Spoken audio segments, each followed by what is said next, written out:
أعوذ بالله من الشيطان الرجيم بسم الله الرحمن الرحيم وصلى الله وسلم وبارك على سيدنا محمد وعلى آله وأصحابه أجمعين.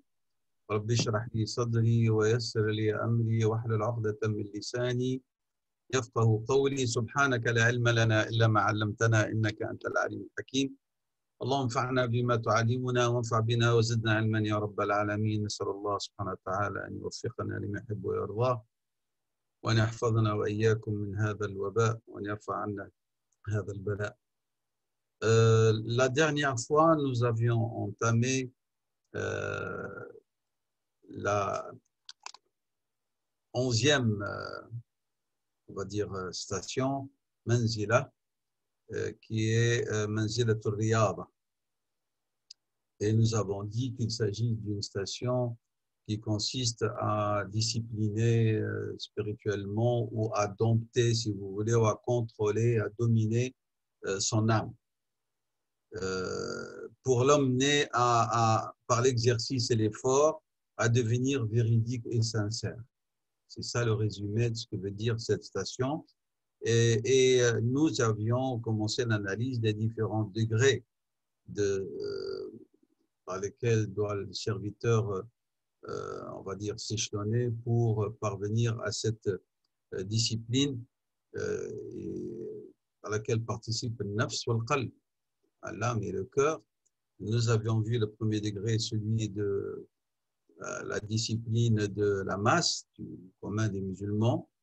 Et puis le deuxième degré que nous avions analysé, c'est, il a appelé ça hasm al-tafarruqi, le fait de la suppression ou mettre un terme à cet éparpillement du nafs. Et le troisième degré que nous avions vu et que nous avions commencé, c'est Riyadatu Khassat al-Khassa. Et ce Hasm al-Tafarruq, c'est le degré en vérité de l'élite al-Khassa.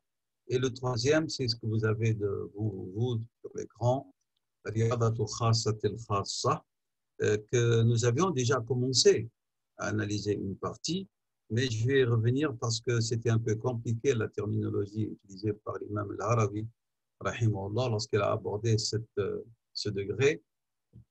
وهو قوله قال الإمام الهروي ورياضة خاصة الخاصة تجريد الشهود والصعود إلى الجمع ورفض المعارضات وقطع المعاوضات. Et donc, nous avions analysé قوله تجريد الشهود on a essayé quand même de vulgariser et de simplifier, et nous avions dit que tajrid al-shuhud consiste à quoi? Allah yashhada ghayrullahi. C'est que le cœur arrive par la discipline à ne voir rien d'autre qu'Allah subhanahu wa ta'ala et qu'il ne se retourne pas pour toute autre chose, même si il va sur son chemin rencontrer des difficultés et il va y avoir des intervenants parmi les hommes qui vont l'aider, et il ne va pas dire c'est les gens qui m'ont aidé, mais il va dire c'est grâce à l'assistance d'Allah subhanahu wa ta'ala qui a mis sur mon chemin ou qui m'a facilité l'accès à cette réussite ou à la résolution de tel problème en mettant sur mon chemin un tel ou une telle. Et donc, mais nous avons insisté que cela ne veut pas quand même nous pousser à oublier d'être reconnaissants et de remercier ces intervenants parmi la création d'Allah subhanahu wa ta'ala.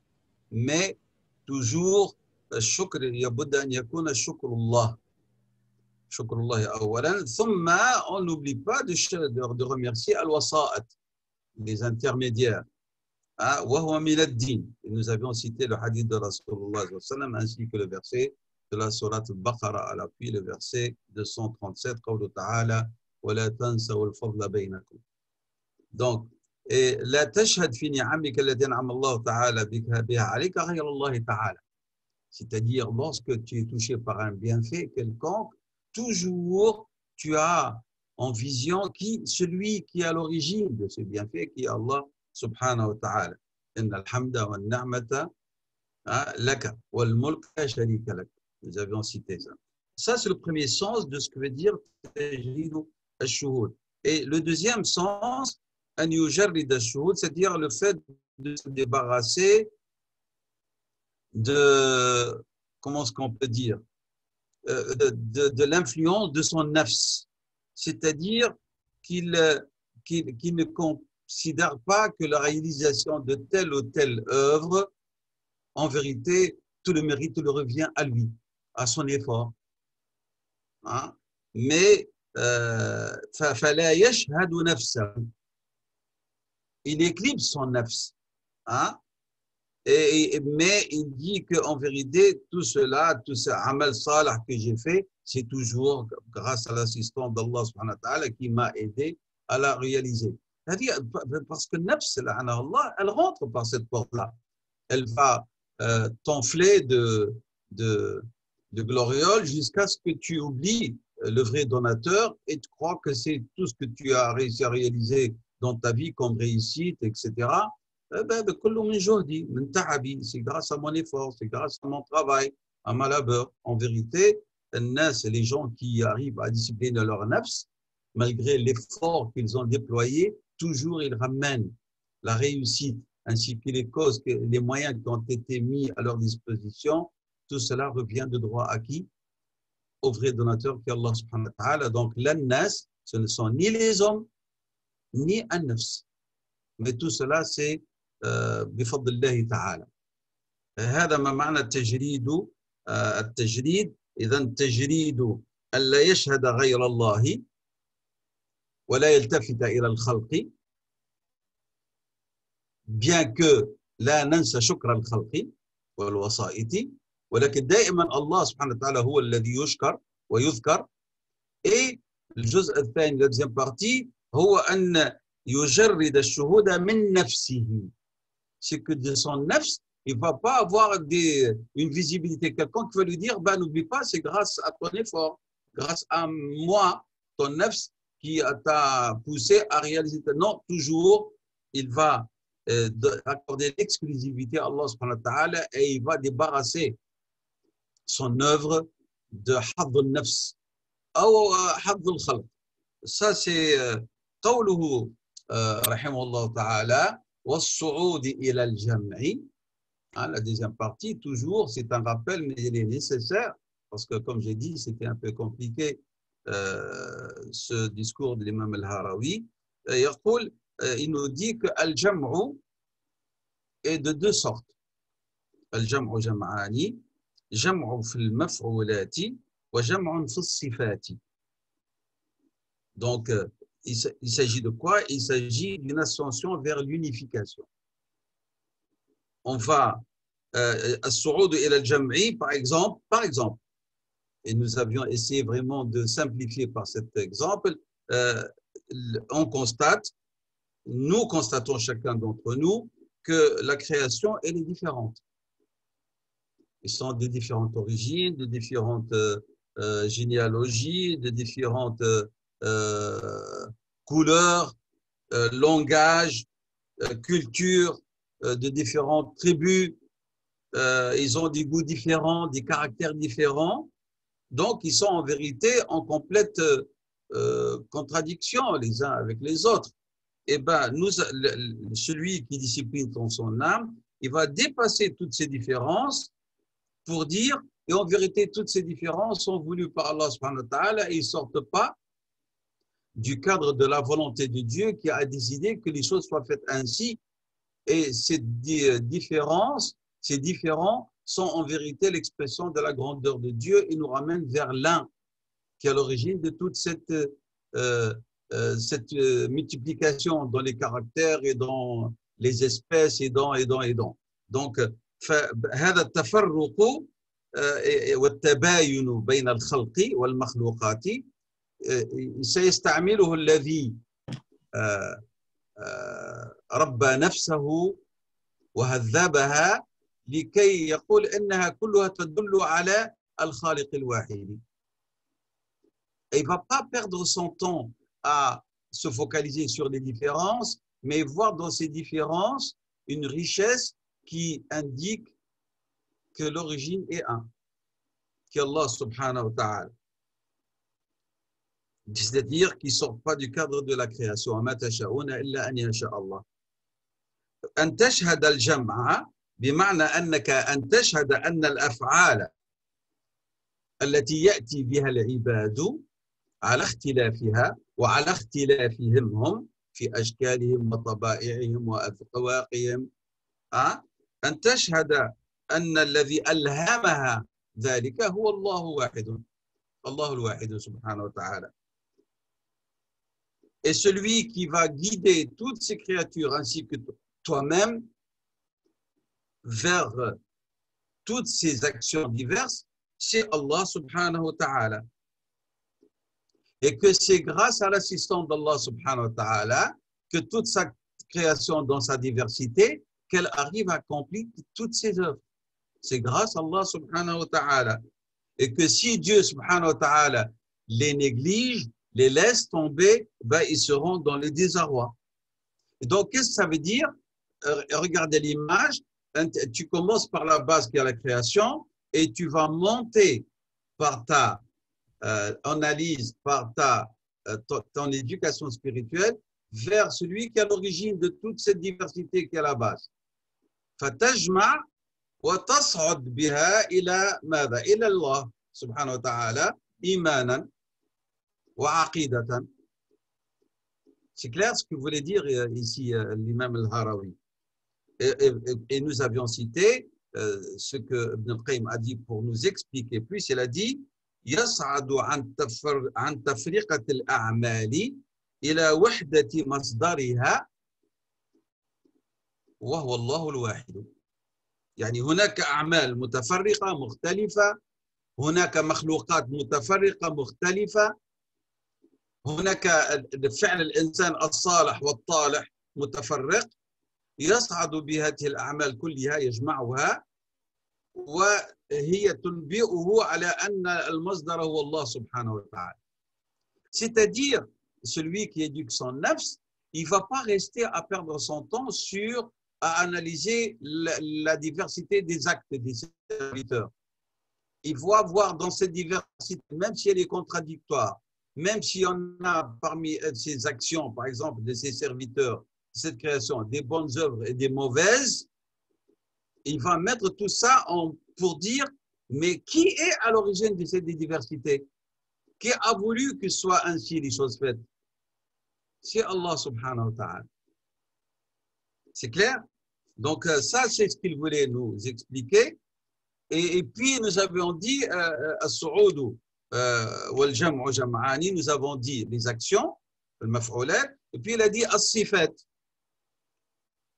L'imam al-Harawi, il voit que, par exemple, lorsqu'on va parler de Dieu, subhanahu wa ta'ala, de ses attributs, tu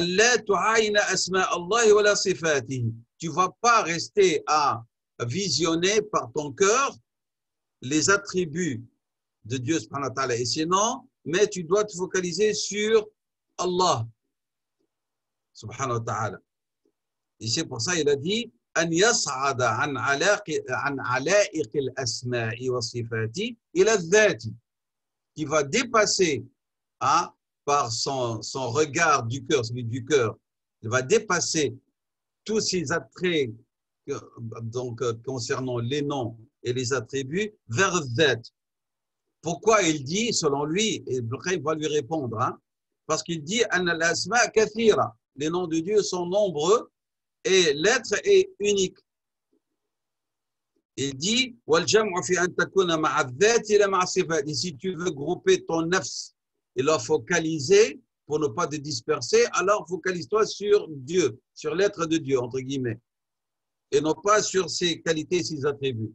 Ibn al-Qayyim, il a expliqué et exprimé clairement son désaccord avec l'imam al-Harawi dans cette proposition. Et alors, il voit le contraire, Ibn al-Qayyim. Il dit as-sifat kathira, oui, les attributs de Dieu sont nombreux et les noms de Dieu sont nombreux, ولكنها دالة على عظمته. Mais en vérité, les attributs de Dieu, ainsi que ses noms, subhanahu wa ta'ala, elle indique quoi? La grandeur de Dieu, et c'est grâce à ses attributs, à ses noms, qu'on connaît Allah subhanahu wa ta'ala. وَبِهَا يُوَحَّدُ اللَّهُ تَعَالَى. C'est grâce à la connaissance des attributs et des noms qu'on arrive à se conforter et à affirmer l'unicité d'Allah subhanahu wa ta'ala.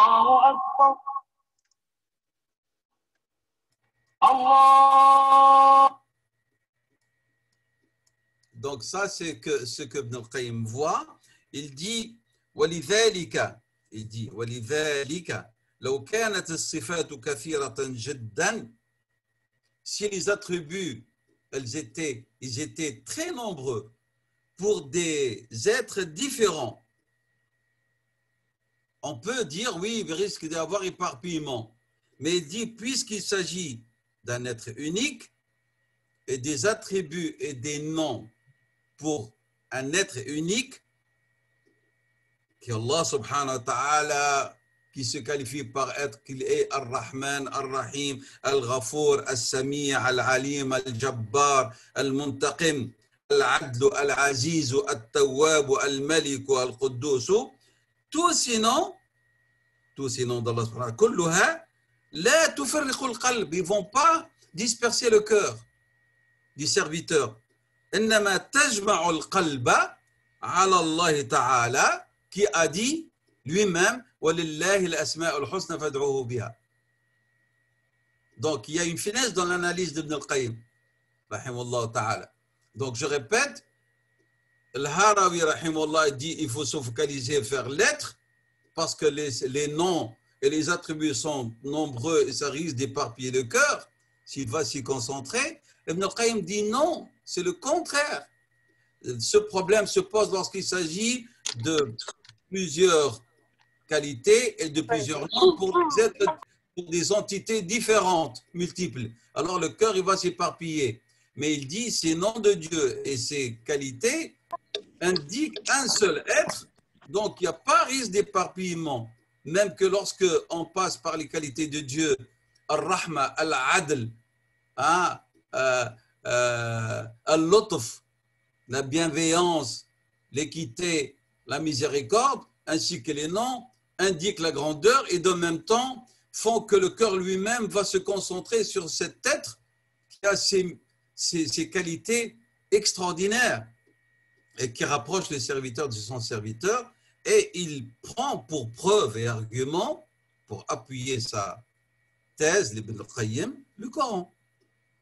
Parce que si le fait de se focaliser sur les noms de Dieu éparpille le cœur, Dieu ne nous aurait pas ordonné, subhanahu wa ta'ala, de l'invoquer par ses noms multiples. Et le Coran, il est là, c'est le témoin. قال تعالى ولله الأسماء الحسنى فادعوه بها, la sourate Al-A'raf, le verset 180. والراجح, bien sûr, il est clair que l'avis d'Ibn Qayyim, il est plus fort, qui considère que أن الأسماء والصفات, que les noms de Dieu et ses attributs تدلك وتقودك إلى الله سبحانه وتعالى. Elles t'indiquent et elles te guident vers Dieu subhanahu wa ta'ala, et elles ne vont pas éparpiller ton cœur et te laisser loin de Dieu. C'est clair? C'est clair la différence entre la position d'Ibn al-Qayyim et celle de l'imam al-Harawi. Et de toute façon, la position de l'imam al-Harawi, elle est complexe, parce que si on laisse à côté les noms et les attributs, comment est-ce qu'on va se concentrer par notre cœur sur Dieu? Comment? Si nous n'évoquons pas Allah par ses qualités, par ses attributs, ses noms, on va se focaliser à réfléchir sur l'être. Et notre prophète sallam nous a défendu clairement de penser et de réfléchir sur l'être de Dieu, parce que subhanahu wa ta'ala est impossible de cerner son être, subhanahu wa ta'ala. La tudriku al-absar, wa huwa yudriku al-absar, wa huwa al-latif al-khabir. Donc impossible. Et donc, Ibn al-Qayyim, sa proposition, elle est plus conforme au Coran et aux indications, et même à la notion du tawhid, qui nous préserve de tajsim ou tashbih, qui nous préserve du corporéisme et de l'anthropoformisme. Donc, après, Ibn al-Qayyim, rahimahullah, toujours dans l'analyse de ce troisième degré de Riyada, de Riyada al-Qalb wa al-Nafs, il dit وَرَفْضُ الْمُعَارَضَاتِ. Alors, رفض المعارضات, c'est le refus des oppositions. Le cœur, il se trouve sur son cheminement confronté à des opposants qui vont les tirailler, vont tirailler le cœur, hein, et qui vont réduire son attention et sa résolution de se diriger vers Allah subhanahu wa ta'ala. Parmi ces mu'aradat, ces opposants, Iblis, la'anahullah, Satan. Ah, pourquoi? Est-ce que vous vous rappelez ce que son sermon? Il a dit, la'anahullah, فبعزتك لأغوينهم أجمعين. هذا من المعارضين من المعارضات. C'est clair? Et la sourate Sad, le verset 84. لكن المعارضات ما يعارض شهود الجمعي وما يحسم التفرق. Il y a aussi parmi les opposants ce qui va pas permettre au cœur nefs de se focaliser sur al-jama', d'aller assembler tout ce qu'elle voit, tout ce qu'elle analyse pour remonter vers Allah subhanahu wa ta'ala, transcendance par le cœur vers Dieu subhanahu wa ta'ala. Il y a ça et qui va aussi éparpiller le cœur. Parmi ses opposants, les biens, le mal, les enfants, le conjoint, l'époux ou l'épouse, pour l'un ou l'autre, l'amour de l'époux excessif, voilà, de l'épouse excessif. Rappelez-vous, Ibn al-Qayyim, rahimahullah, par exemple, il s'oppose et il nous avertit de ne pas tomber dans l'ishq. L'amour est toléré, mais l'ishq n'est pas toléré parce que l'ishq, il aveugle le cœur jusqu'à ce qu'on peut s'adonner au haram. Al-hubb na'ab, walakin laysa al-ishq. L'ishq, ça devient de la passion aveugle. Et donc, ça devient min al-mu'aradat al-khatira. Donc, l'awlad, al-mal, al-zawj, ou al-zawja, ou al-mahboub. Donc, Ibn al-Qayyim, rahimahullah, il se réfère à Surat al-Anfal, le verset 28, قوله تعالى إنما أموالكم وأولادكم فتنة. Surat al-Anfal, le verset 28.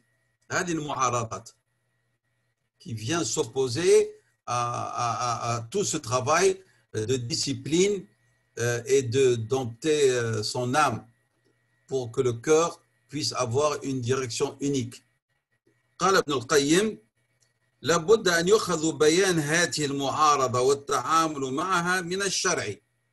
Il dit هناك معارضات qui sont nécessaires, mais pour mieux agir face à ces mu'aradat, il faut se diriger vers la loi de Dieu, qui va nous indiquer le meilleur moyen d'entretenir ou de réduire l'impact de ces mu'aradat, surtout lorsqu'il s'agit de al-mal ou al-awlad ou al-zawj ou al-zawja.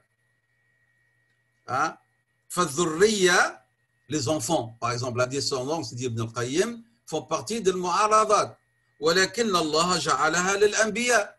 Mais Dieu, cette mu'arada, il l'a accordé même à ceux qu'il aime le plus, qui sont ses élus, ses prophètes et messagers. Donc, c'est une mu'arada nécessaire. Mais comment est-ce qu'on doit traiter et se comporter avec cette mu'arada? Donc, il y a des mu'aradat qu'il faut éliminer. Comme Shaitan, la'anallah, il faut se battre contre lui et son impact. لكن هناك معارضات nécessaires. Et même il y a des gens qui sont meilleurs que nous, qui sont les élus de Dieu, ses intimes, qui sont les messagers, les prophètes. Dieu leur a donné ces mu'aradat. Donc elles ne sont pas en fin de compte mauvaises. Mais c'est une mu'arada à laquelle il faut être attentif. Les époux aussi et les épouses. Dieu a donné à ses messagers et prophètes des épouses. Azwajan wa dhurriya. Mais le plus important, c'est que ces mu'aradat qui sont tolérés et qui sont nécessaires, qui ne deviennent pas des opposants qui vont t'empêcher, qui vont te détourner de Dieu subhanahu wa ta'ala. C'est clair? Et il faut donc essayer de les utiliser à bon escient, comme on dit, pour que ces mu'aradat deviennent source de récompense. Par exemple, les enfants, si c'est une descendance pieuse, eh ben, cette descendance va être utile dans ce bas monde et après ta mort, et dans l'au-delà. Et si tu délaisses le mariage, par exemple, avec l'intention de te consacrer à la dévotion, bah, tu es en vérité dans une démarche innovatrice. Alors que tu crois que tu as groupé ton cœur, tu as fait cette démarche dans le but de réunir, de grouper ton cœur pour qu'il ne se focalise que sur Dieu. Mais en vérité, فقد ابتدعت وأنت تظن أنك جمعت قلبك على الله تعالى لأن الرسول صلى الله عليه وسلم جعل الزواج من سنته. Vous voyez? Et donc, tu as désobéi aux ordres d'Allah et de son prophète. Allah t'a demandé de participer à peupler la terre, Imarat al-Ard. Et son prophète sallallahu alayhi wa sallam t'a demandé de te marier et avoir des enfants pour qu'il soit fier de sa communauté dont tu fais partie, toi ainsi que ta descendance. C'est clair? فهناك معارضات خطيرة qu'il faut éliminer ou à laquelle il faut s'opposer dans un combat acharné comme le mu'aradat du shaitan, la'anahullah. وهناك معارضات nécessaires. Alors il faut se comporter avec elle, avec ses oppositions et ses opposants dans le cadre de la loi, comme les biens, les enfants, les conjoints. Et ces mu'aradat, il y a des mu'aradat qui sont nécessaires, puisque Dieu subhanahu wa ta'ala les a accordés même à ses élus, alayhi salatu wassalam. Et parfois, nous, on croit qu'on veut éliminer ces mu'aradat alors que Dieu les a considérés nécessaires. Et alors, en vérité, on agit à contresens de ce que Dieu a voulu, ainsi que son prophète sallallahu alayhi wa sallam, tel par exemple le mariage et avoir des descendances. C'est clair? Ça, c'est concernant donc al-mu'aradat. Et comment est-ce qu'on peut, donc, si c'est justifié de les refuser, refus des oppositions ou des opposants. Mais il y a aussi un deuxième refus ou une deuxième opposition à ces opposants, c'est que tu dois t'opposer à ce qui va se mettre entre toi et entre ce que Dieu veut de toi comme serviteur adorant. C'est-à-dire, هناك ما يعارض إرادته ماذا؟ ما يعارض إرادة الله تعالى. C'est-à-dire toute chose qui peut te mettre dans un état de confusion ou qui cherche à te détourner de Dieu et de ce qu'il veut, toute chose qui va à l'encontre du vouloir de Dieu, si on peut simplifier comme ça, eh ben, tu dois faire en sorte que toi, tu vas te battre pour que Murad Allah soit le plus important et est-ce que tu défends le plus, même en t'opposant à un Murad de ton nafs. Donc, il y a des opposants de l'extérieur. On a appelé ça des mu'aradat. On a cité des exemples. Mais aussi, il y a des mu'aradat min nafsika. يعني معارضات يعني من إرادتك. هناك إرادة الله وهناك مريدك أنت، مرادك أنت، ما تريده أنت. فلتجعل مرادك أو إرادتك تحت إرادة الله. et tu accordes la priorité à iradatullah. هذا ما معنى الرفض الثاني من المعارضات. Le deuxième refus des opposants. Il y a un refus d'opposants qui viennent de l'extérieur, des oppositions ou des opposants. وهناك des opposants من نفسك وهي إرادتك. Et ce qu'elle désire. Eh bien, dans le travail de la discipline de ton nafs, c'est que tu vas rejeter et réussir à dépasser ما يعارض إرادة الله سبحانه وتعالى من الإرادات الأخرى ومن إرادتك أنت.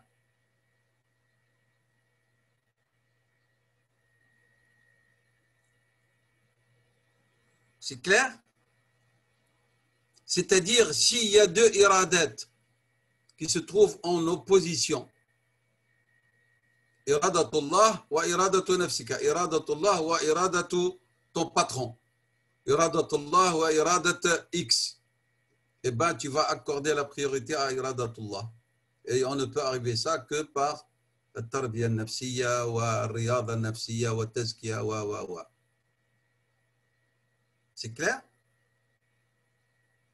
C'est en vérité le sens du hadith de Rasulullah. La ta'ata li makhlouqin fi ma'siyati al-khaliq. S'il y a ma yuriduhu al-makhlouq et à l'opposition de ce que yuriduhu Allah, et surtout s'il te mène vers un égarement en plus, c'est encore pire, et bien tash'alu iradat Allah hiya al-ula wa ta'si al-makhlouq.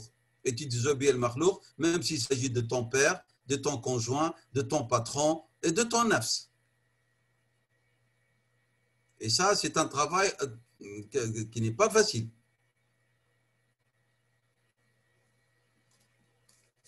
Iradatullah, par exemple, Allah subhanahu wa ta'ala yuridu minka que tu ne répondes pas au mal par le mal et à la violence par la violence.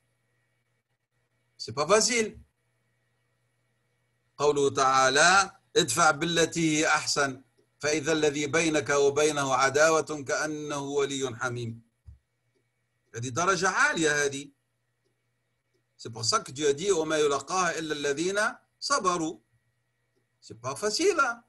On te fait du mal et du tort et tu vas pardonner et tu vas pas répondre par la violence. هنا إرادتان تعارضتا ما يريده الله منك ادفع بالتي هي أحسن. Ce que Dieu veut de toi, c'est que tu rejettes et tu essaies de passer sans violence dans ta relation avec l'autre ou dans le litige qui t'oppose à un tel ou à une telle. Et ton nafs te dit non, tu dois te venger.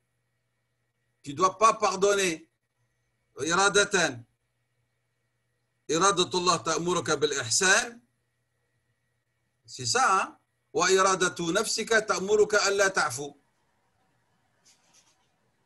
La volonté de Dieu veut que tu pardonnes. Et ton nafs te dit non, ne pardonne pas. Il y a deux, hein?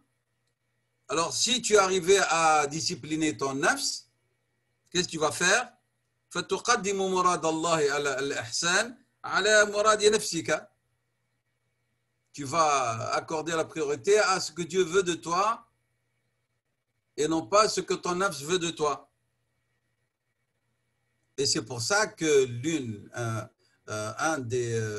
des anses les plus fermes de la religion, rappelez-vous le hadith de Rasulullah, et de la foi, al-hubbu fillah wal-bughdhu fillah. C'est pas facile. On a pris le sens de ce hadith. J'aime pas les gens parce qu'ils n'aiment pas Dieu et j'aime les gens parce qu'ils aiment Dieu. Mais non, c'est plus que ça. Ibn al-Qayyim nous dit que ça va plus loin. C'est-à-dire, c'est ce que Dieu aime. Aura la priorité dans ton âme sur ce que Dieu n'aime pas. C'est-à-dire, ce que Dieu aime aura la priorité sur ce que toi tu aimes. Et il y a des choses que Dieu n'aime pas et toi tu aimes. Et bien, tu ne vas pas les aimer parce que Dieu ne les aime pas. Vous comprenez? C'est plus fin comme explication. On a pris ça au niveau relationnel. Je n'aime pas un tel parce qu'il n'aime pas Dieu. J'aime un tel parce qu'il aime Dieu. Mais oui, c'est facile ça. Non, il va plus loin. Donc c'est du cœur, c'est une question. C'est encore plus grand. Donc, voilà, c'est-à-dire, قلنا إذا قطع المعارضات التي تأتي من الخارج. Et nous avons dit, c'est quoi? Ce sont des opposants qui viennent tirailler le cœur et qui vont réduire son attention et l'effort qu'il accomplit de se diriger vers Allah subhanahu wa ta'ala. Et nous avons dit, le premier et le pire, c'est Iblis la'anahullah, mais il y a d'autres mu'aradat, d'autres opposants qui viennent de l'extérieur, mais qui peuvent nous être chers. Ou que Dieu lui-même subhanahu wa ta'ala nous a dit de réaliser et de nous y adonner, tels que l'acquisition des biens, les enfants, le conjoint. Et alors, comment est-ce qu'on fait alors que ce sont des mu'aradat, des opposants au cœur de son cheminement, c'est de se comporter avec elles dans le cadre de ce que la loi nous dit de faire. Ça, c'est une. Et nous avons dit que ces mu'aradat, par certaines personnes, alors que Dieu nous a dit de nous y adonner, comme le mariage, certains disent, bah, moi, je vais m'en débarrasser, comme ça, je suis tranquille. Je ne vais pas trouver des opposants dans ma démarche, dans mon cheminement avec mon cœur, ben, j'éclipse le mariage de ma vie, et comme ça, je suis tranquille. Et l'amour de la femme, il ne va pas venir perturber, ou peut-être elle va me demander des choses qui déplaisent à Dieu. Nous avons dit, ça, c'est une fuite à l'avant qui est facile, alors, et qui va à l'encontre de la volonté de Dieu et de la sunna de notre prophète sallam. Et alors, on croit qu'on adore Dieu par quelque chose qu'il aime, et alors qu'en vérité, on a innové en délaissant quelque chose que Dieu nous a demandé de réaliser, et dont résulte le peuplement de la terre et la multiplication de la Ummah de Sayyid al-Mursalin, sallallahu alayhi wa sallam. Et puis, nous avons dit, et puis, il y a un refus de mu'aradat qui vient de nous-mêmes. Et nous avons dit, lorsqu'il y a opposition entre deux volontés, la volonté de Dieu et la volonté des autres, ou la volonté de Dieu et la volonté de notre nafs. Et ça, c'est un travail très dur, lequel il faut s'y adonner, et nous avons cité l'exemple. قوله رحمه الله تعالى وقطع المعاوضات, la dernière partie ici, قطع المعاوضات, le livre, comme je vous ai dit, c'est que pour testa'nisu nabi, pour que vous vous regardez de temps en temps ce qu'il veut dire, mais moi j'ai essayé de vulgariser et de donner un sens général dans l'analyse et le commentaire. Donc je ne suis pas mot à mot ce qu'il dit le Qayyim, sauf à certains passages. Alors, Qat' al-Mu'awadat, on va en parler d'une manière très très concise, résumée, bijaz al-shadid, parce que vraiment c'est une porte, c'est un chapitre très long si on va entrer dans l'analyse, ce que veut dire Qat' al-Mu'awadat. Alors, on va essayer d'analyser. Il y a des gens qui disent nous adorons Allah, nous adorons Allah subhanahu wa ta'ala, mais pas parce que on a peur de lui ou parce qu'on aimerait bien qu'il nous accorde son paradis, mais parce qu'on l'adore par amour. C'est-à-dire, le mu'awad ici veut dire la compensation, la contrepartie. Le Harawi,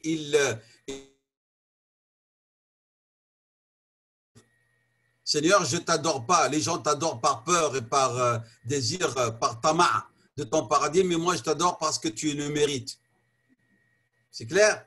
Ibn Qayyim n'accepte pas cette démarche. Il dit elle est contresens de ce que dit l'islam lui-même, de ce que dit Rasulullah sallallahu alayhi wa sallam lui-même.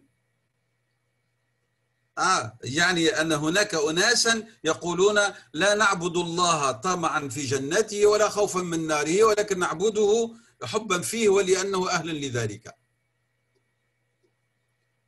C'est ce que le Harawi dit. Mais ce discours mérite analyse, que dit l'imam al-Harawi. Ibn al-Qayyim s'y arrête. Premièrement, Ibn al-Qayyim nous explique, et je vous donne vraiment le résumé de ce qu'il dit. Il dit, si tu veux adorer Dieu, tu dois connaître son livre. Et tu dois connaître la sunna de son prophète, sallallahu alayhi wa sallam.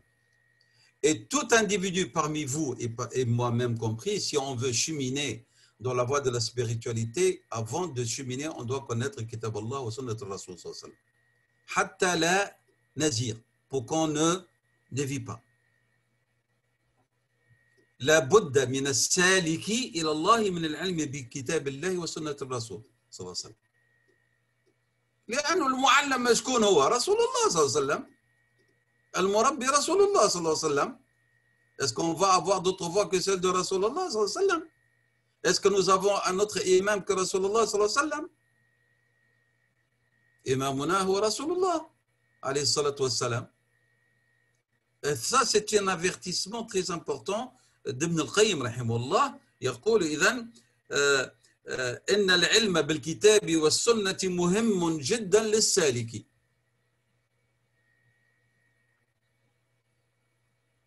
Ibn al-Qayyim,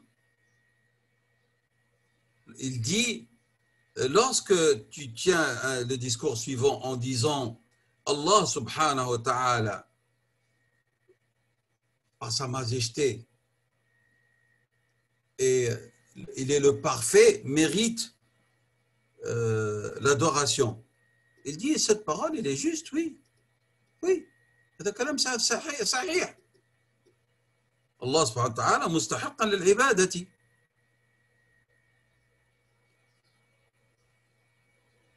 Mais il dit, faites attention, Allah il a créé un nafs al-bashariya, l'âme humaine, Dieu l'a créé, et dans sa fitra, c'est lorsqu'elle accomplit un travail, elle veut qu'on lui donne sa rétribution. النفس البشرية مجبولة على العمل بعوض.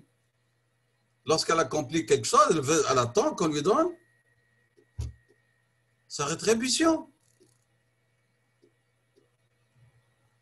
Il dit فالمعاوضة, la contrepartie, ضرورية للعامل. Elle est nécessaire pour tout individu qui travaille, pour tout travailleur.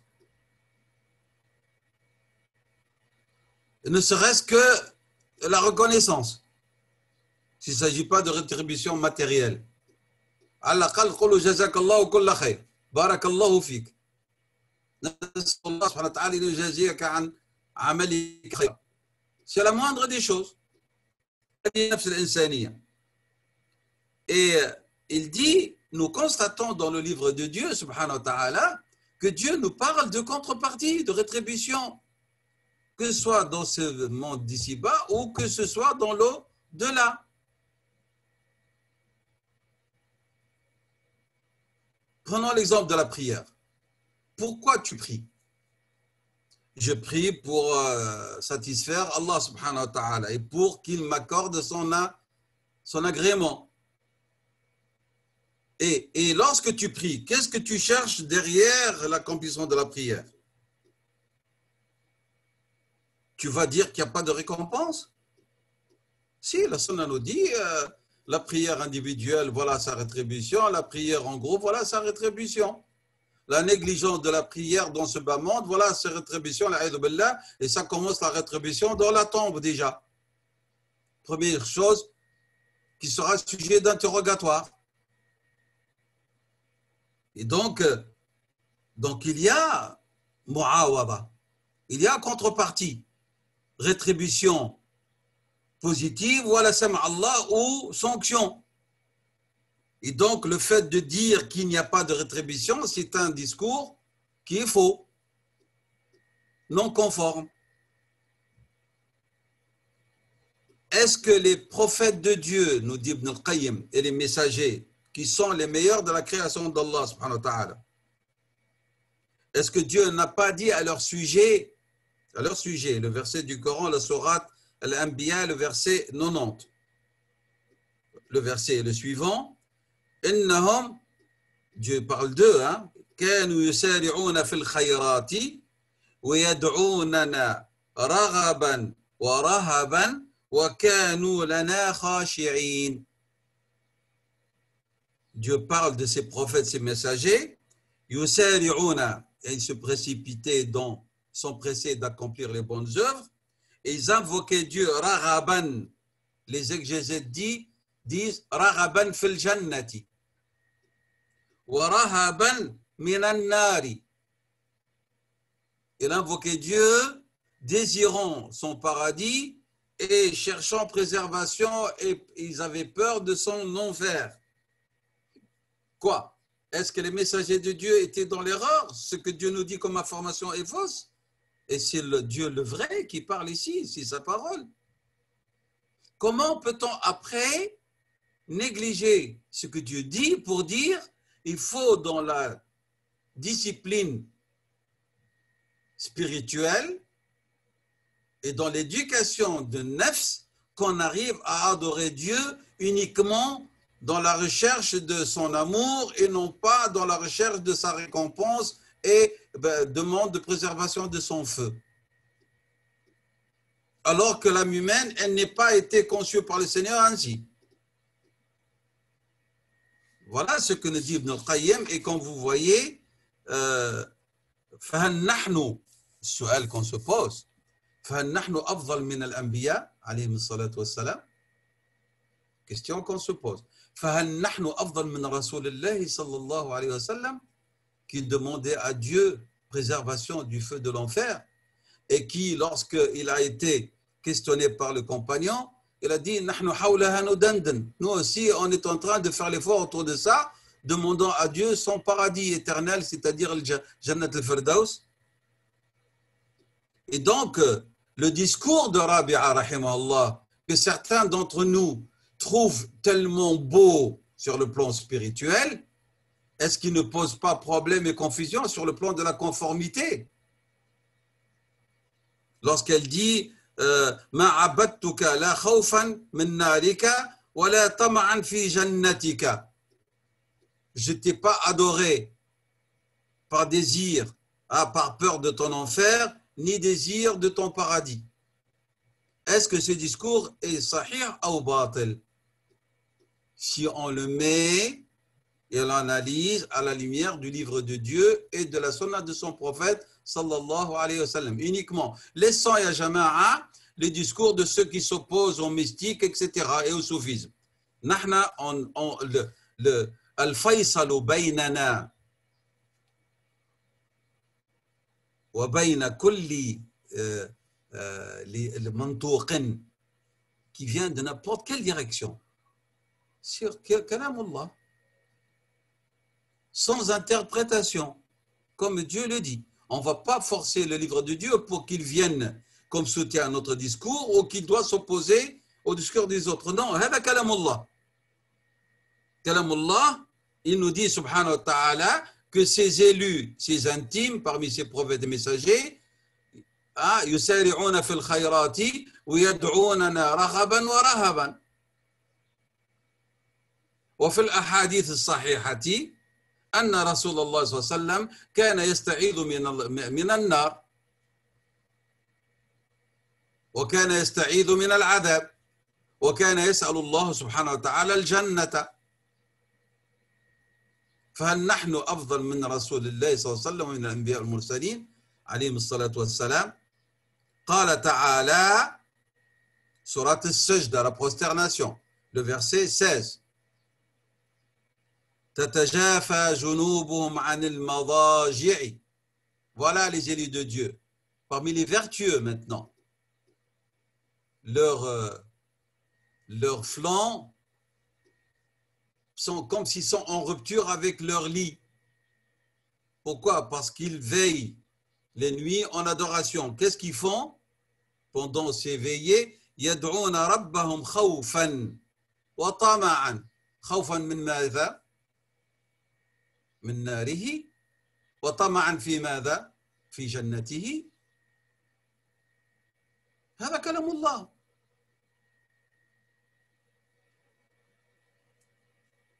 قال صلى الله عليه وسلم, le hadith rapporté à l'imam Ahmed et Abu Daoud, entre autres, إذا سألتم الله فاسألوه الفردوس فإنه وسط الجنة وأعلى الجنة وفوقه عرش الرحمن ومنه تفجر أنهار الجنة. Si vous demandez à Dieu, demandez-lui le paradis de Firdaus. Pourquoi? Parce que c'est le milieu du paradis. Et le paradis le plus élevé. Et au-dessus de ce paradis, il y a le trône du Seigneur. Et c'est de ce lieu-là que jaillissent les rivières du paradis. هذا حديث رسول الله صلى الله عليه وسلم. Et cette demeure d'Ibn al-Qayyim, c'est la demeure de l'élite, Jannat al-Firdaus. Et c'est la demeure des maîtres qui ont reconnu et connu Dieu véritablement. Alors, s'ils demandent son paradis éternel, est-ce que cela va affecter leur degré, dans le degré de leur adoration et dévotion?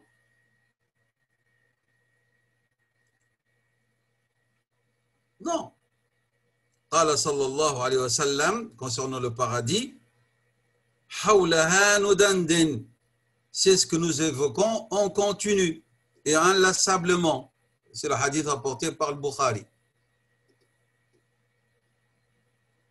Et then, Ibn al-Qayyim nous dit, le fait de demander la contrepartie, la récompense, ليس عيبا ولكن العيب أن تكون المعاوضة ليست ذات قيمة. العيب, c'est lorsque tu vas demander quelque chose qui n'a pas de valeur. C'est ça l'ayb, c'est ça le mal.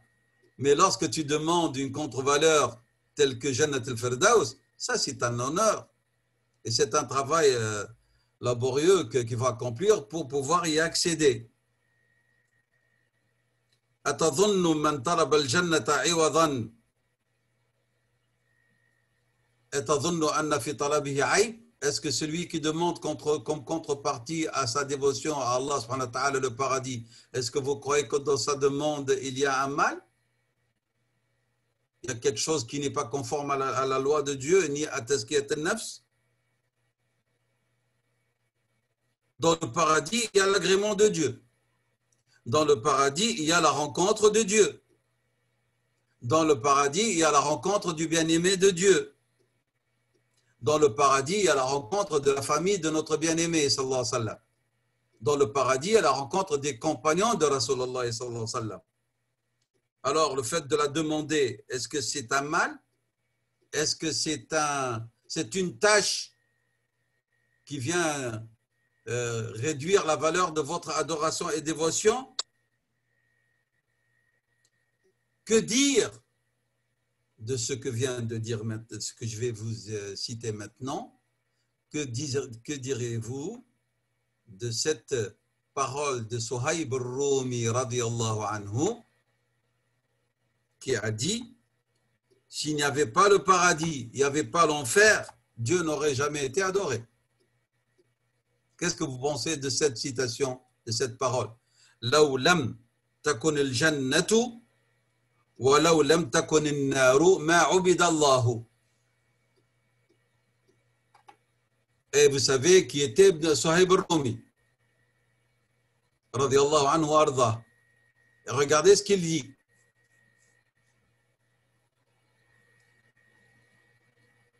Si vous adorez Dieu et vous disciplinez votre nafs pour lui demander une contrepartie, quoi? Le pouvoir. Pour vous lui demander le royaume de ce bas monde, le flous, le mal. Vous lui demandez les palais fastueux. Alors là, c'est un aïb, c'est un mal parce que vous avez négligé la vraie contrepartie, qui est le paradis. Et c'est ce que notre prophète nous a demandé de demander à Allah. Il n'a pas dit « Es'alullah al-flous ». Il a dit « Idha sa'altumullah ». Il n'a pas dit « Idha sa'altumullah fas'aluhu ad-dunya ». Il a dit « Idha sa'altumullah fas'aluhu al-firdaus ». Hada, pour les gens de l'élite, c'est un mal. Et c'est une tâche dans ta spiritualité, dans ta tazkiya, dans ton cheminement. C'est un défaut. Si dans tes invocations, dans tes prières, les trois quarts de tes invocations concernent la vie d'ici de ce bas monde, tu es loin encore. Le plus tu as un détachement de la vie de ce bas monde dans tes invocations et dans tes réunions intimes avec Allah, plus ça démontre que tu es en train de cheminer vers les degrés les plus élevés. Et ça, chacun d'entre vous et moi-même doit faire notre analyse. C'est dans notre dua, les 3/4 de notre dua, Ya Rabbi Atini, Ya Rabbi Sahalli, Ya Rabbi ceci, et le paradis, il tient une part très très minime, ainsi que la demande de préservation du feu de l'enfer tient une place très minime dans nos invocations, c'est que nous ne sommes pas parmi le khassat al-khassa ni parmi le khassa. Parce que le dunya a toujours un impact sur nous. C'est clair? J'aimerais bien voir une réaction que vous dites que vous me suivez. Ibn al-Qayyim, à la fin de cette analyse, parce que je vous ai dit, moi je vous ai donné un peu en résumé, hein, parce que si on veut rester... Alors, qu'est-ce qu'il dit en résumé? Il dit, malgré ça, je vais, il dit, rahimahullah, je vais essayer de comprendre ce que dit le Harawi, rahimahullah, lorsqu'il dit, biqat' al-mu'awadat, أن تشهد أن الله أعطاك شيئا معاوضة بينما أعطاك تفضلا. Il dit, je vais analyser autrement la position de l'Harawi, c'est que lorsque Dieu te donne une contrepartie, ne viens pas croire qu'il te l'a donné comme une contrepartie, mais comme il t'a donné comme un bienfait de sa part. Hein, comme une faveur que Dieu t'accorde, et par bonté, parce qu'en vérité, tout ce que tu reçois de la part de Dieu n'est pas réel dans le sens que ta dévotion, ton adoration n'est pas arrivée au niveau que Dieu mérite. Quelqu'un qui est dévot et qui a discipliné son nafs, ce que Dieu t'a donné, c'est par bonté et non pas parce que tu le mérites. Pourquoi? Parce que tu ne pourras jamais, tu ne sauras jamais adorer Dieu, ni le remercier, ni l'évoquer comme il se doit. فما أعطاك الله فقد أعطاكه تفضلا وليس لأنك تستحقه. Comme vous vous rappelez là, le dévot qui a adoré Dieu durant 500 ans, et puis Dieu l'a fait venir pour le jugement, il a dit mon serviteur, est-ce que tu as assez de reconnaissance? Il dit oui, Rabbi, j'ai 500 années d'adoration. Alors Dieu, subhanahu wa ta'ala, dans l'information, dans le khabar, a mis dans une balance, le plateau de la balance, ces 500 années d'adoration et le bienfait de la vue. Eh bien, le bienfait de la vue a consumé les 500 années d'adoration. Il n'avait plus rien comme iwaf, contre autre partie, pour justifier que Dieu lui accorde des bontés. Et donc, ici, Ibn al-Qayyim nous dit, moi je comprends ce que dit, je vais essayer de comprendre, si je peux dire, par bonté, ce que dit l'imam al-Harawi, c'est que qat' al-mu'awadati, c'est que n'espère pas que par ta dévotion, ce que tu reçois, tu le mérites. Mais si Dieu te le donne, c'est parce qu'il est tellement généreux et bon, parce que tu ne sauras jamais, jamais adorer Dieu comme cela se doit pour mériter une contrepartie. فهو يعطيك الله سبحانه وتعالى يعطيك تفضلا وكرما منه وأكثر مما تستحق. Et ce qu'il te donne, c'est plus que ce que tu mérites. Et malgré cela, Dieu, il n'attend pas de ta part une contrepartie. Alors que les serviteurs, lorsqu'ils te donnent quelque chose, ils s'attendent à une contrepartie de ta part. Et Allah subhanahu wa ta'ala, en vérité, si les êtres humains qui te rendent service ou accomplissent un travail pour toi, ils s'attendent à une contrepartie, est-ce que Dieu ne mérite-t-il pas de ta part un effort par lequel tu l'exprimes, que tu essaies tant que tu peux de lui être reconnaissant, mais on ne peut pas dire de lui rendre ce qu'il t'a donné par une adoration ou une dévotion quelconque. Regardez, il nous met dans une situation très dangereuse. Ibn al-Qayyim nous dit, premièrement, le fait que toi tu demandes une contrepartie, c'est justifié parce que tu as été créé comme ça. Et puis, il nous dit, et celui qui ne demande pas une contrepartie à Allah subhanahu wa ta'ala, il n'est pas normal. Parce que si l'élite de la création ont demandé la contrepartie de leur dévotion, adoration, le paradis, la préservation du feu, pourquoi toi tu viens dire non, moi j'en veux pas? Parce que je t'adore, parce que je t'aime. Il dit c'est mensonger et c'est faux comme discours. Premièrement, non conforme au Coran et à la Sunna, et deuxièmement, parce que l'être humain n'est pas conçu ainsi. Puis après, il nous dit, et lorsque tu adores Dieu et il te donne quelque chose, ce n'est pas parce que tu le mérites, mais parce que Dieu il est bon, parce que tout ce que tu peux faire comme adoration, tu ne pourras jamais, jamais, jamais remercier Dieu, lui être reconnaissant comme il se doit. Et puis à la fin, il nous dit, et on revient au point de départ, malgré que tu es incapable de remercier Dieu comme il se doit, et donc tu lui dois une contrepartie, et qui est insuffisante en vérité, tu dois malgré ça le faire. Parce que si tu es reconnaissant et tu donnes une contrepartie aux serviteurs, aux hommes, pour ce qu'ils accomplissent comme travail en ta faveur ou comme acte de bonté, eh ben Dieu, il mérite plus que ses serviteurs que tu lui exprimes ta gratitude, même si ce que tu fais n'est pas suffisant. Est-ce que vous avez compris un peu ce résumé? Donc voilà, je vais vous accorder 5 minutes pour respirer et souffler un peu, parce que tout ce discours il est un peu difficile en vérité de comprendre ce langage. On a essayé tant qu'on a pu pour le simplifier. Donc simplifier قوله رحمه الله الإمام الهروي رياضة النفس وهي رياضة خاصة الخاصة تتمثل في ماذا consiste à quoi il a dit تجريد الشهود والصعود إلى الجمع ورفض المعارضات وقطع المعاوضات. Voilà. Ainsi, nous avions terminé avec la 11e station, وهي درجة منزلة الرياضة.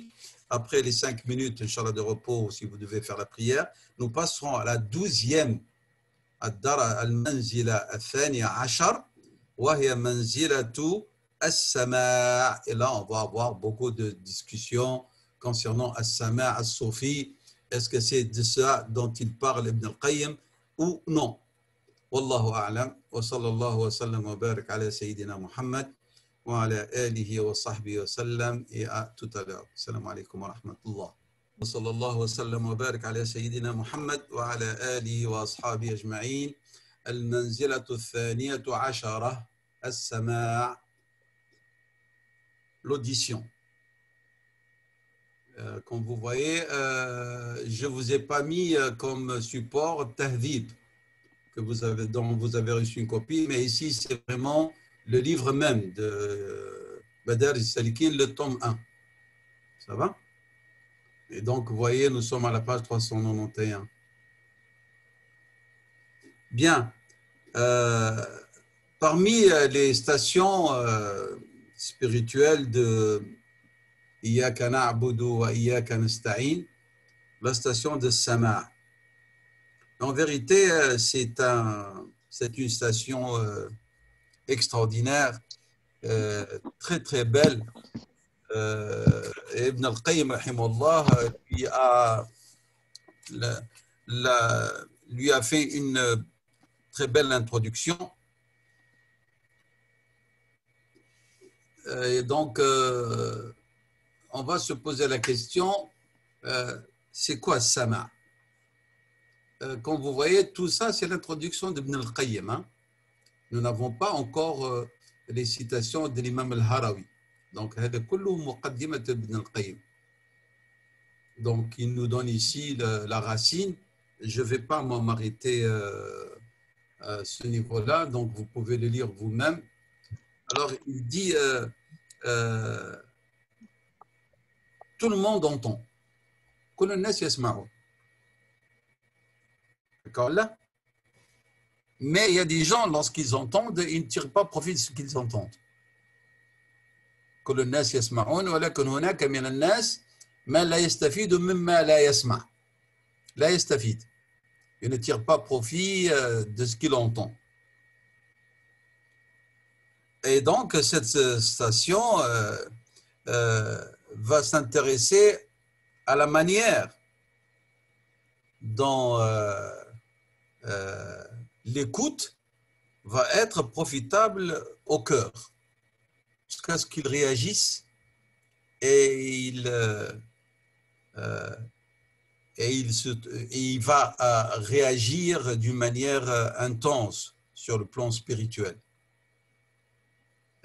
Comment est-ce qu'il va s'émouvoir, ce cœur, lorsqu'il entend.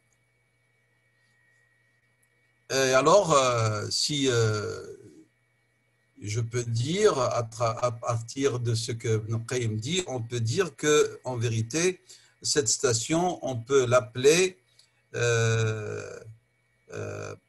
manzilatu tanbihul qalbi ala ma'ani al-masmua.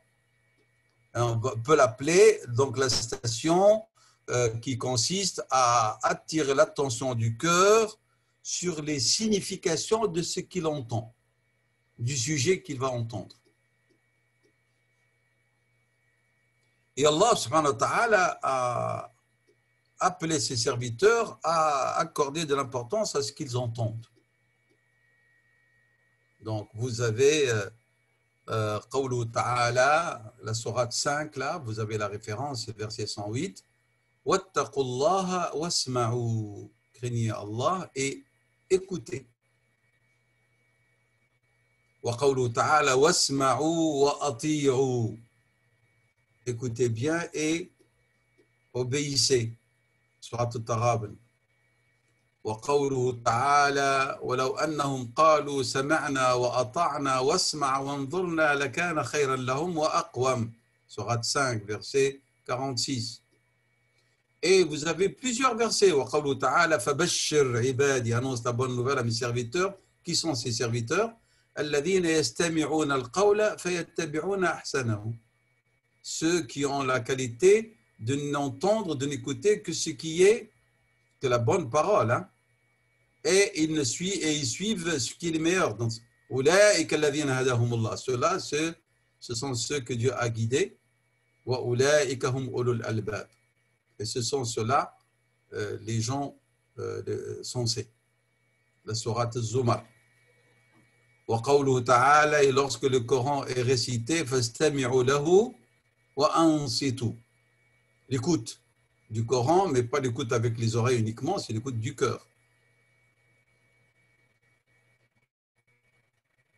Et la preuve, il s'agit d'une écoute spéciale, Qawluhu ta'ala, concernant ceux qui vont réagir avec leur cœur, de manière approfondie à ce qu'ils écoutent ou entendent de la parole de Dieu. وَإِذَا سَمِعُوا مَا أُنزِلَ إِلَى الرَّسُولِ تَرَى أَعْيُنَهُمْ تَفِيضُ مِنَ الدَّمْعِ مِمَّا عَرَفُوا مِنَ الْحَقِّ. Sourate 5, le verset 83. C'est clair? Donc, un ensemble de versets. Et donc, lorsque Dieu parle de sama, c'est comme s'il nous dit, si le cœur est distrait, ainsi que l'esprit, ne se concentre pas sur ce qu'elle entend, sur ce qu'elle écoute, et qui ne saisit pas, alors, en vérité, elle est dans un état de celui qui est dans l'état de cécité, et aussi comme celui comme un sourd, comme Dieu le dit dans la sourate Al-Baqarah, Summun bukmun umyun fahum la ya'qilun. Et donc celui qui n'écoute pas, c'est comme si, comme on a dit, il n'est pas concentré. Et lorsqu'il n'est pas concentré, il ne va pas comprendre ce qu'il entend. Il ne va pas être conscient de la valeur de ce qu'il entend.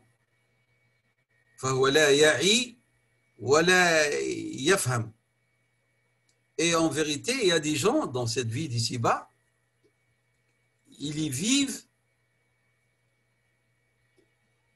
et il a entendu le discours de Dieu, yasma al-Qur'an, mais il ne répond pas à cet appel. Donc, en vérité, leur écoute n'était pas une écoute consciente, mais c'est une écoute de quelqu'un de distrait. Et c'est ce genre d'individus qui diront le jour du jugement dernier لو كنا نسمع أو نعقل ما كنا في أصحاب السعير de la sourate la royauté.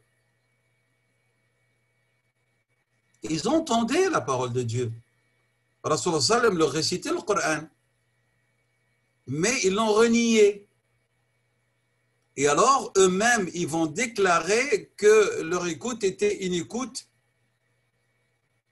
qui semble plutôt à l'écoute d'un sourd, puisqu'ils étaient distraits, puisqu'ils n'étaient pas concentrés sur le sujet de l'écoute, puisque d'avance, ils avaient des préjugés et donc un rejet du sujet de l'écoute. Et donc, leur écoute ne leur a été d'aucune utilité. قالوا لو كنا نسمع أو نعقل ما كنا في أصحاب السعير. يعني بالرغم من أنهم سمعوا لكن سمعهم كان بدون إدراك. Malgré qu'ils ont entendu, mais leur écoute était une écoute où il n'y avait pas d'attention, ni ils n'ont pas saisi la profondeur du discours.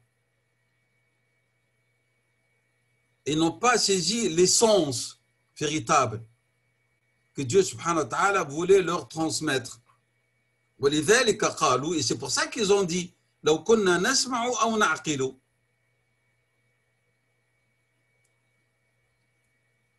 Donc, as-sama', l'écoute dont il est question ici, dans cette manzila et dans ce verset,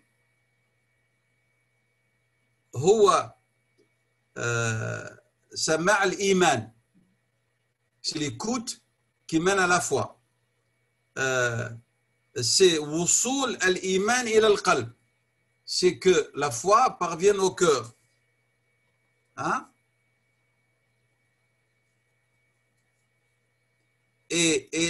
Comment est-ce que ce sama' va mener, c'est un sama' de foi qui va mener vers le cœur, c'est que le directeur de cette écoute, c'est l'outil qui est l'oreille. Mais l'oreille n'est qu'un outil. L'oreille n'est qu'un outil. L'écoute ou ce qu'on entend ne doit pas s'arrêter au niveau de l'outil. Il faut qu'il devienne un sama' idrak. Il faut que ça devienne une écoute par laquelle on saisit les profondeurs des significations. Et il en résulte quoi? Une réponse de la part de celui qui a entendu. Ouais, mais ça me bel ijaba. Donc, يجب أن يكون السماع إدراكًا وبعده تأتي الإجابة. C'est pour ça qu'ils se sont accusés eux-mêmes que leur écoute était une écoute qui s'est arrêtée au niveau de l'outil. Et en même temps, ils n'ont pas concentré leur esprit à comprendre l'essence. ولذلك قالوا لو كنا نسمع أو نعقل. Ils ont ajouté نعقل. Donc, ils n'ont pas fait cela. قال تعالى, Dieu a dit, donc, c'est le verset qu'on a dit ici, فبشر عبادي, annonce la bonne nouvelle à mes serviteurs. Regardez, il n'a pas dit leur écoute s'arrête au niveau de lui. Il a dit الذين يستمعون القول, voilà, sama, mais un sama idrak. Et puis qu'est-ce que Dieu dit? فيتبعون أحسنه, c'est l'ijaba. Voilà la réponse. Ils vont suivre ce qui est le meilleur dans ce discours-là. Donc, ils n'étaient pas dans un état de distraction, concentration pour saisir l'essence profonde de la parole. Et puis, la suite, la conséquence, yattabi'una ahsanahu, c'est ça l'ijaba, la réponse. Ils ont répondu.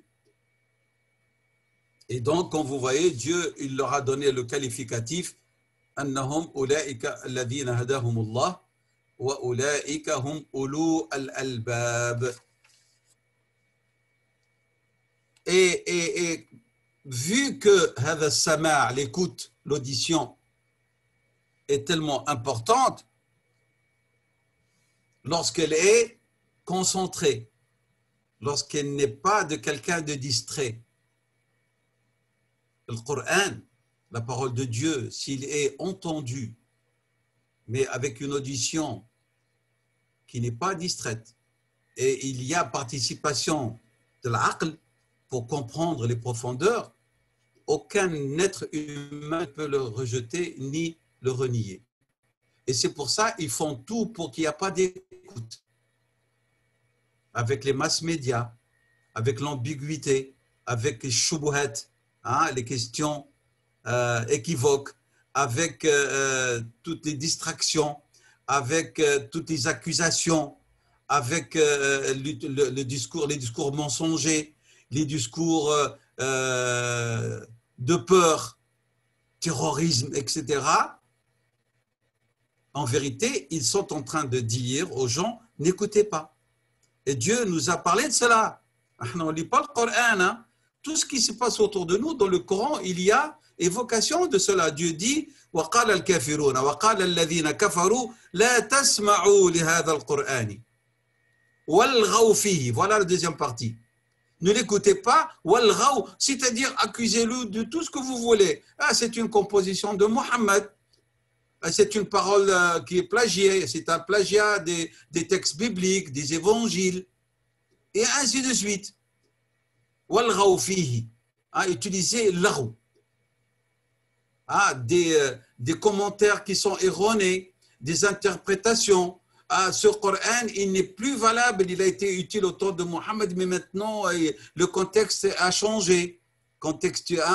La question de contextualisation des textes. Il faut vraiment dépasser le texte. Ah oui, la question fondamentale, dogmatique de croire en Dieu, c'est bon.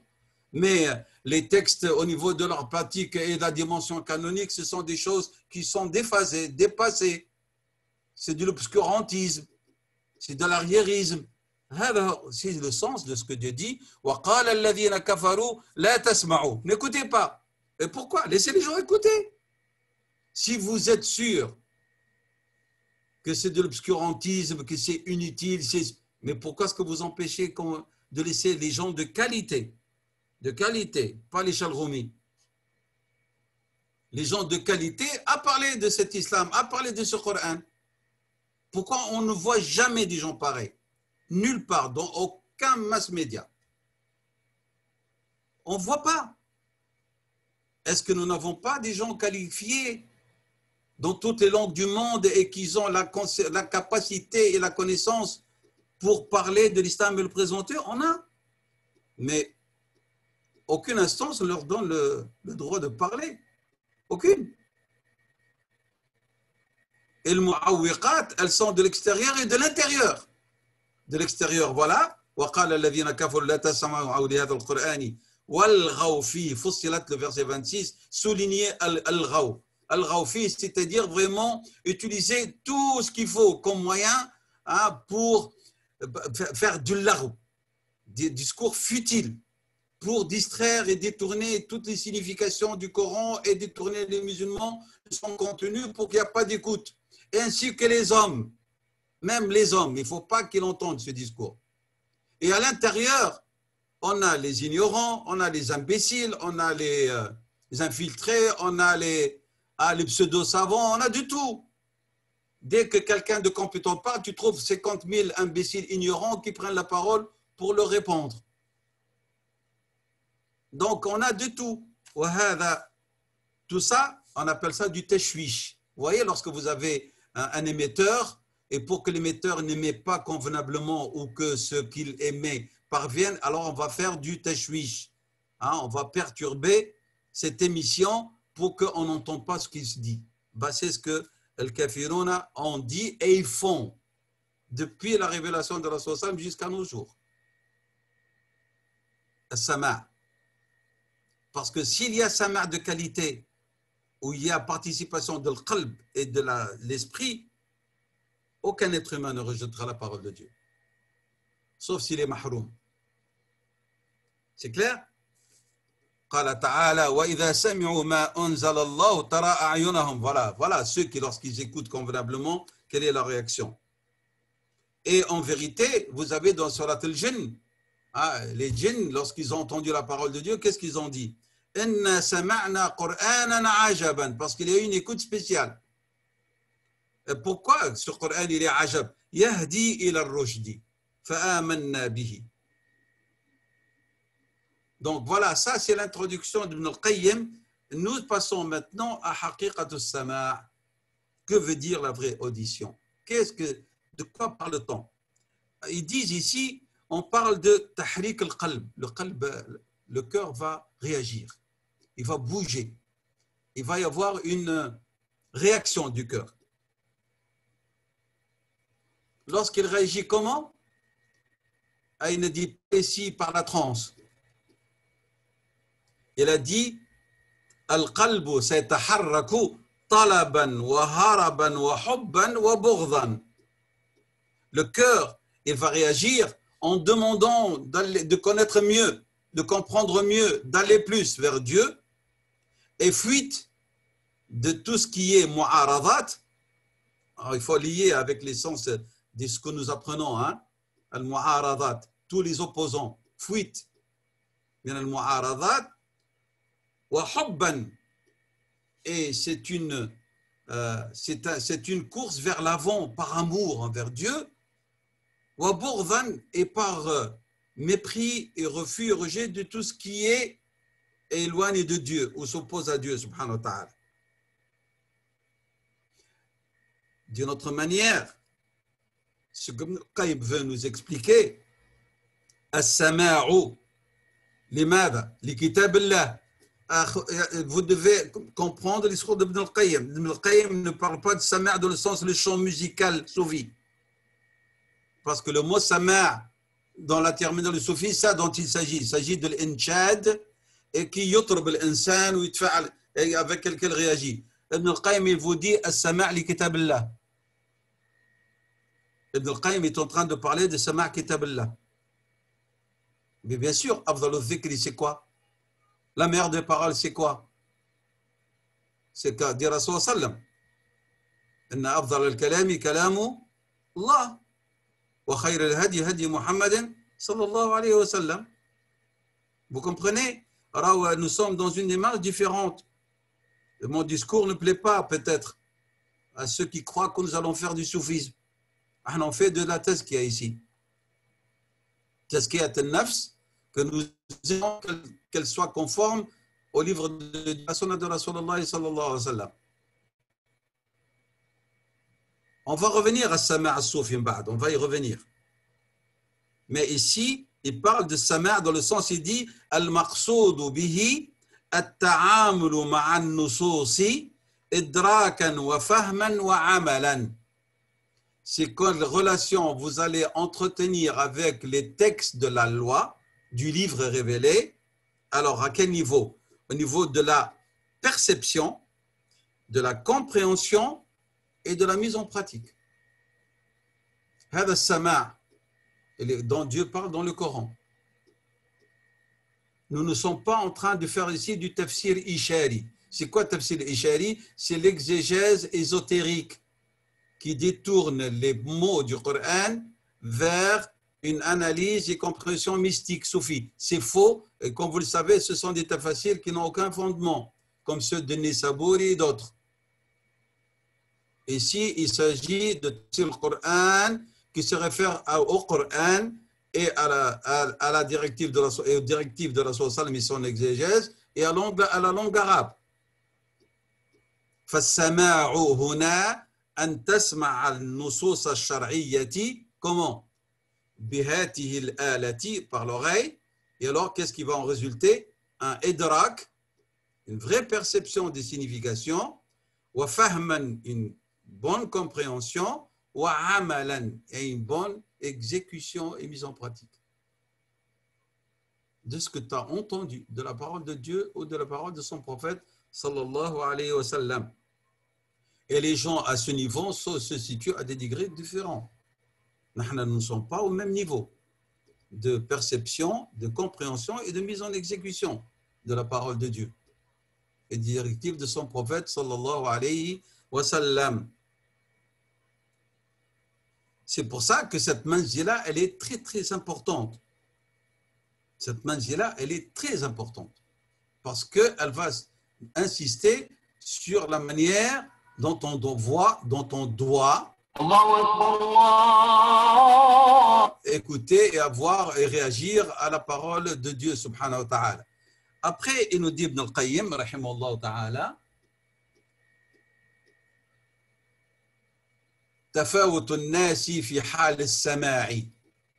Donc les gens se situent à des degrés différents de cette écoute. Alors il dit وأصحاب السماع, vous avez ici, hein? Vous voyez où est-ce que nous sommes là? وأصحاب السماع, les gens de l'écoute, منهم, il y a parmi eux من يسمع بطبعه ونفسه وهواه.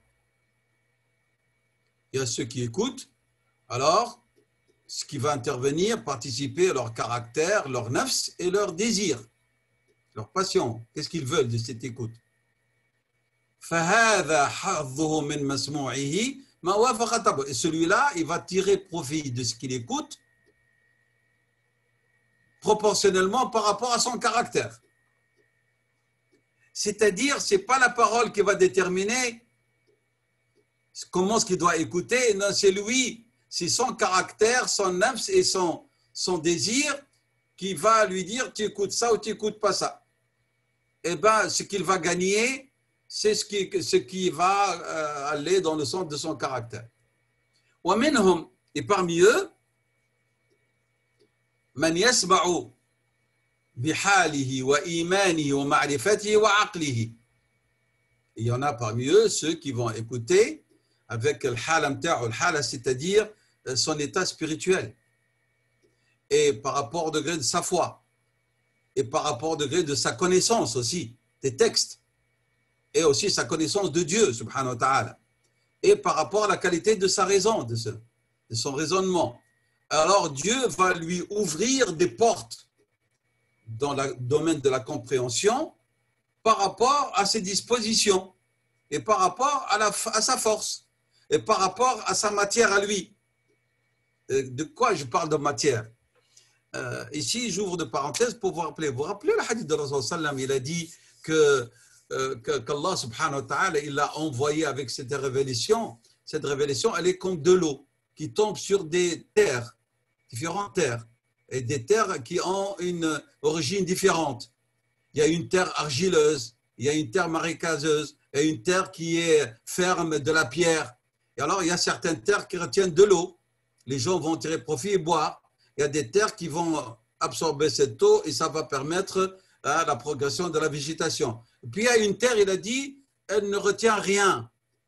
Et les gens ne peuvent pas en tirer profit. Eh bien, il a dit, telle est l'attitude des gens et leur caractère par rapport à ce que Dieu m'a envoyé. Eh bien, les mêmes choses ici. Par rapport à al-madda, de quelle matière vous êtes faite? Est-ce que vous êtes une terre qui va accepter cette parole de Dieu, ce que vous avez entendu, la garder, en tirer profit, ou est-ce que vous allez le recevoir et le perdre et il va s'infiltrer, il ne va pas aller nulle part et personne ne va en tirer profit? C'est ça ce qu'il veut dire. Donc ça, c'est le deuxième degré. Et troisième degré de ceux qui écoutent, man yasma'u billahi wa la yasma'u bi ghayrihi. Il y a ceux qui écoutent par Allah et n'écoutent pas par d'autres autres qu'Allah. Et c'est le hadith Qudsi de ces gens qui arrivent à un degré tel d'adoration, de dévotion, de sincérité, de tazkiya, que lorsqu'ils écoutent ou ils agissent par Dieu. Fabi yasma'u wa bi yubsiru. Ils arrivent à un degré, ils entendent par Allah, ils voient par Allah, ils agissent par Allah. Et ceci, c'est le plus haut degré d'écoute. Et c'est le plus authentique, le plus correct. C'est clair? Donc, ça, c'est les 3 degrés. Je vais commencer, moi, à analyser, à simplifier. Donc, on nous a rapporté, je vais vous donner une anecdote qui va vous faire comprendre ce que veut dire l'écoute et la qualité de l'écoute. Alors, et puis je reviendrai à ces 3 degrés. Mais j'espère, Inch'Allah, que cette anecdote va vous faire comprendre le discours d'Ibn al-Qayyim, rahimahullah, dans son livre, pour que vous saisissez ce que veut dire Manzilat as-Sama' pour Ibn al-Qayyim, rahimahullah. Donc, on nous rapporte que le prophète sallallahu alayhi wa sallam était dans son assemblée, fi majlisihi, et Abdullah Mas'ud est entré. D'accord? Et alors, un homme s'est levé. Bon, il s'est levé, c'est Dieu qui sait pourquoi il s'est levé, subhanahu wa ta'ala. C'est Dieu qui l'a voulu pour que nous tirons profit de cette anecdote et de cette leçon. فقال عليه السلام اجلس, assis-toi ou rassis-toi. Mais il l'a dit et il n'a pas dit à qui il s'adressait. Faites attention avec moi parce que nous parlons ici de la qualité de l'écoute. Donc, Rasulullah sallam est assis dans son assemblée, un homme s'est levé, Dieu a voulu qu'il se lève, et le prophète sallam a dit « Ejles », mais il n'a pas dit qu'il s'adressait à cette personne. فسمع ابن مسعود الخطاب. C'est dans le Mas'ud, il venait, hein, il arrivait. Il arrivait pour assister. Il a entendu Rasulullah sallam dire « Ejles », mais il n'a pas vu l'homme, lui. Fajalasa. Il s'est assis là où il était dans un lieu ensoleillé. Vous savez ce que veut dire ensoleillé en Arabie, hein? À Mecca ou à Médina. C'est 45, 50. Alors, Sayyidina Abdullah Mas'ud s'est assis et il n'a pas bougé de sa place jusqu'à ce que le prophète sallallahu alayhi wa sallam a terminé son discours. Les compagnons sont sortis, ils ont trouvé Abdullah Mas'ud assis en plein soleil, seul, à cet endroit. Alors, ils étaient surpris de son état. وقالوا له ما أجلسك هكذا في الحر. Qu'est-ce que tu fais? Qui t'a posé à t'asseoir comme ça sous le soleil, sous cette chaleur intense? قال سمعت رسول الله صلى الله عليه وسلم يقول اجلس. Et il n'a pas ولم يحدد, il n'a pas défini. فجلست مكاني. J'ai entendu le prophète dire assis-toi. Et il n'a pas dit à qui il s'adressait, alors je me suis assis à ma place. قالوا إنه لم يقصدك. Ils lui dirent, mais c'est pas toi qui l'as désigné, mais un homme. Nous sommes d'accord? Et voilà que notre prophète sallam sortait. Il lui a dit, Ya Aba Abdurrahman, ma ajlasaka fil hajiri. Ya Aba Abdurrahman, qui t'a fait asseoir sous cette chaleur intense? قال سمعتك يا رسول الله تأمر بالجلوس فجلست. Je t'ai entendu, Ya Rasulallah, dire assis-toi, je me suis assis. فقال يا أبا عبد الرحمن ثم ولك الجنة. Vous voyez la qualité de l'écoute? C'est de ça dont on parle ici. Et il a entendu le discours de qui? De Rasulallah sallallahu alayhi wa sallam. C'est pas avec l'outil. Il a entendu, il a continué à avancer. Là, et directement, le cœur a réagi. Le nafs a réagi. L'aql a compris que c'est un ordre de Rasulullah, mais il ne faut pas désobéir. Parce que Dieu dit wa ati'u Allah wa ati'u Rasul. Quand le Rasulullah dit, peut-être c'est à moi qui s'adresse. Il n'a pas dit, attends, je vais voir de qui il s'agit. Il était seul, il a entendu. Et je lui ai dit, c'est moi. Ah ben, je m'assieds. Et il s'est assis. Et il n'a pas bougé sous le soleil. Et donc, regardez la qualité de l'écoute. Qu'est-ce qu'elle a engendré? Elle a engendré une bonne annonce de la part de Rasulullah ibn Mas'ud qu'il aura le paradis. Vous avez compris que ça veut dire l'écoute? هذا هو السماع. القلب, le cœur, il interagit. Hein? Et alors, il va réagir. Donc, qu'est-ce qu'il va y avoir? Un talab. Donc, il va par amour, par obéissance. Et la réaction, elle était là.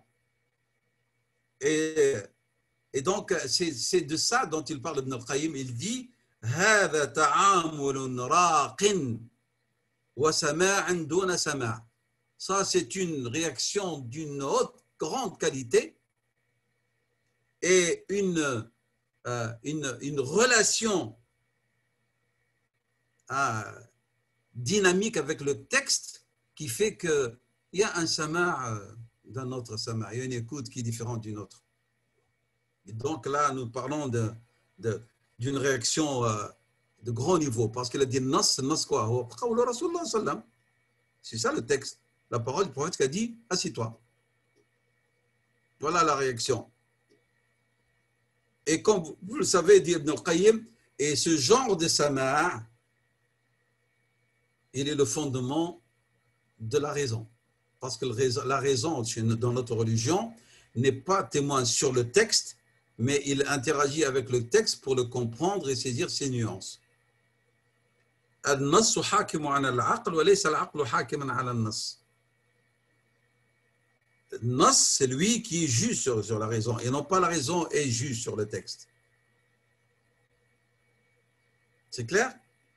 Je vais vous donner la parole, parce que je crois que vous avez eu votre dose aujourd'hui. Le texte est assez un peu difficile. On essaie de simplifier, de vulgariser vraiment au maximum pour que nous saisissions les nuances d'Ibn al-Qayyim.